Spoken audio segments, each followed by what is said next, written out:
هو انتم لما تعرفتوا على بعض تعرفتوا ازاي؟ وكنتوا بتفهموا بعض باللغة الانجليزية ولا كنت بتعرفي تتكلميها؟ لا كنت بعرف اتكلم انجليش، لان انا مش عارفه كنت بحب اتعلم وبسمع افلام كتير واتفرج على افلام كتير قوي وبسمع اغاني كتير قوي، ودني واخده على الانجليش على طول، فكنت بتكلم معاه على طول انجليش. اتعرفت عليه ازاي؟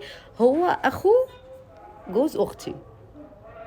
اختي لما جت تتكلم يعني بتتكلم مع جوزها وكده قبل ما ترتبط بيه، يعني قبل ما تتجوزوا كده كانوا بيتكلموا. ففي مره شافني وانا بتكلم معاه قلت له هاي، هو قال لي هاي، فبدا يسال مين دي ومش مين دي، وبدا بقى ايه، كلمنا كاصحاب في الاول، وبعد كده بدا بقى الموضوع حب بعدها. وقال لي بقى هنزل مصر واتقدم لك. وفعلا ما كملناش ست شهور او 5 شهور بنتكلم، ساب شغله وساب كل حاجه وراح نزل، اتجوزنا وقعد معايا هنا سنه. وبعد كده انا كنت حامل، بعد كده سافر تعالى هنا يا موسى بس، وسافر بس. ومستنيين بقى نخلص اجراءات ورقنا، دعولنا بقى.